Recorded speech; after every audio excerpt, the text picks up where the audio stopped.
welcome back to Dragon Studio once more. I am Caroline, the original Dragon Lady. So following on from my very strict instructions from the dragons the other day, get this video out now. I've sat with this and I've had to like go, right, what is all this about? You know, you've got it's a bit of a dig deep one. And I've finally been joining all the dots together. And what is really actually really interesting, and this is so classic of me and probably many of you too, resistance. So 3 or 4 years ago, maybe a little bit longer, the dragon started talking, or I started feeling about a connection with dragons and abundance, dragons and wealth. And I kept really resisting that. You know, dragons aren't to do with wealth. They don't care about money. They don't give a shit about whether we're bloody rich, poor, whatever. It's, you know, it's not on their radar. They're actually about us doing our healing, about bringing in new energies, and you know, helping ourselves, being accountability, all that type of thing. And that was my, I suppose, my stance. And I was stuck in this furrow of, that's what dragons are about. You know, they don't give a monkey's how we live our life, what we do for a living. Not interested. As ever, with the dragons, big lessons, an absolute massive dragon slap of when will you listen. Hence what happens the other day with the video about dragons and the gold hoarding beasts, how they've always been portrayed, and my like, how the hell did I actually miss that? They're not the gold hoarding beasts of our myths.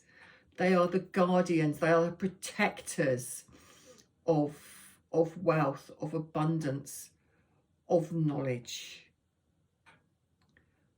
And having sat for a while and trying to join all these like random dots together, going, what does this all mean? It's like, for God's sake, I got another dragon slap of, will you stop bloody thinking about it and actually feel it? You know, the thinking mind doesn't achieve anything. So get out of your head and start feeling it. So here we are. Get into the body, start feeling it. So the dragon's work has always been about healing, feeling. You've seen my video on Feel the Feels. If you haven't, why not? Go and look at it. The dragons have always been about feeling. They've always been about healing. So I did actually do some notes on this, so please bear with me. They've always been, so their work has been about healing the shadow self, that pain body, emotional pain, physical pain, all that pain body. And many of you will understand the saying dis-ease. So the physical pain that we experience will often be born of dis-ease. In other words, being out of alignment with what we're doing, with the way we're living, behaving, working, whatever, triggers a disease. And this comes from Dr. Edward Bach, who is the Bach flower remedy guy who created the Bach flower remedies. And it's BACH if you want to search the flower remedies of Dr. Edward Bach. Anyway, so, and often dis-ease can be caused through emotional pain. So the dragons talk about clearing, healing our emotional pain, healing the fear, the doubt, the inner critic, Bob. You know, Bob was a phrase that was coined by one of my ladies on my retreat last October. And Bob stands for bloody horrible bullshit. So it's the lies we tell ourselves. Dragons have been talking about Bob for a long time. If you've been following my work for a while, you'll know about the way we trick ourselves, lie ourselves, trip ourselves up, the stories we tell ourselves. That's Bob. It's all tied up with the inner critic. What else do they say? Now, what happens, and I haven't got a set here, which is a bit of a pain, is when I launched my deck, my very original deck, the Dragon Path Oracle, which I indie published. That was a really, really scary experience. I had to get out of my own way. I had to, all the fear, I had to get out. I was had to be aware of self-sabotage, of not being good enough, people calling me a fake, feeling the fake, imposter syndrome, all of that stuff surfaced. And that was pretty big. And I had a good 3 months where I was going, oh my God, I can't do this. I'm not good enough.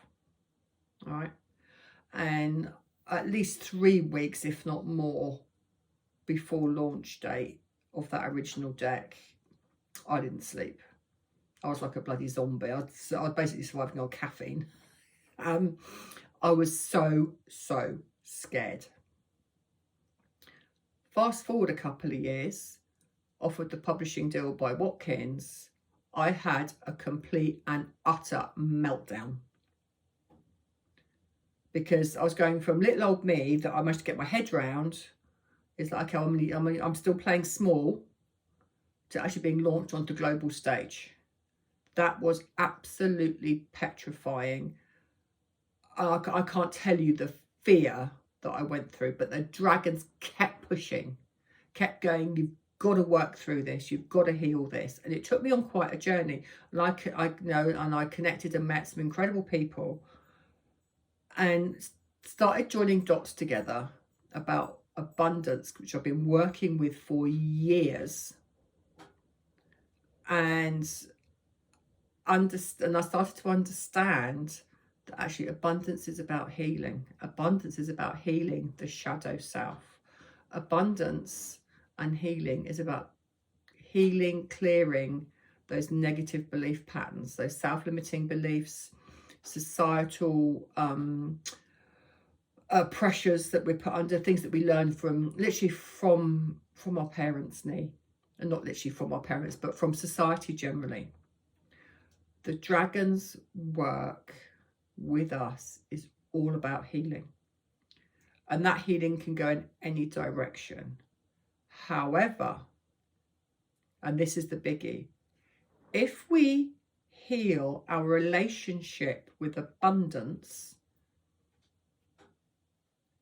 and we are in a better financial position, just think of the good that we could do. So if the world's wealth, that's a huge amount of money, was in the hearts of soul-led, heart-led entrepreneurs, what would that world look like?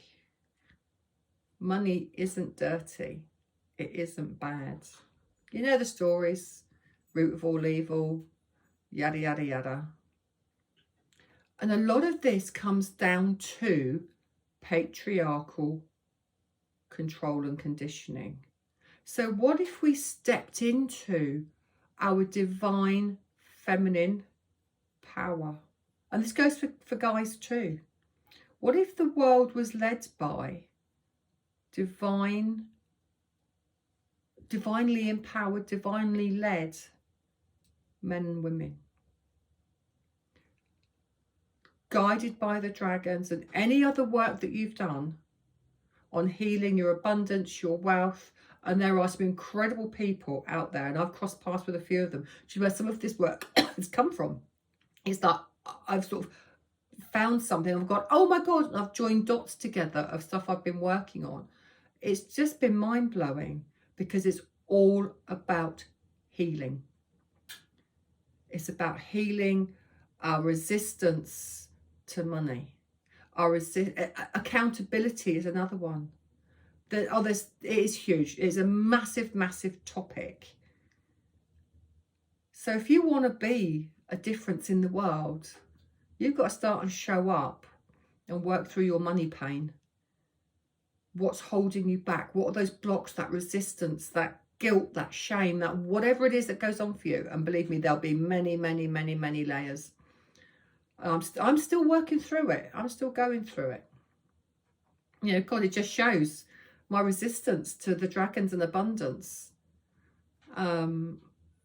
It's, I don't know. It is what it is. And there will be a kickback, and there will be those that go, no, you can't, no, you can't have money and spirituality. That isn't what it's about. Well, I'm really sorry, but hello, it is. If you want to make a difference in the world with your spiritual path, spirit does not pay your bloody mortgage. Spirit does not put food on your table. It does not put clothes on your kids' back. Those days don't happen in today's society. You know, you want to quote Jesus, quote monks. They were looked after by the community. There was an exchange. Heal your fear, your doubt, your distrust around money. This will end up probably being some kind of course. I don't know what it's going to look like. But if you want change in the world, and just feel what it would be like to be that heart-led, financially stable entrepreneur, what would you do? Until next time, think about that. Bye.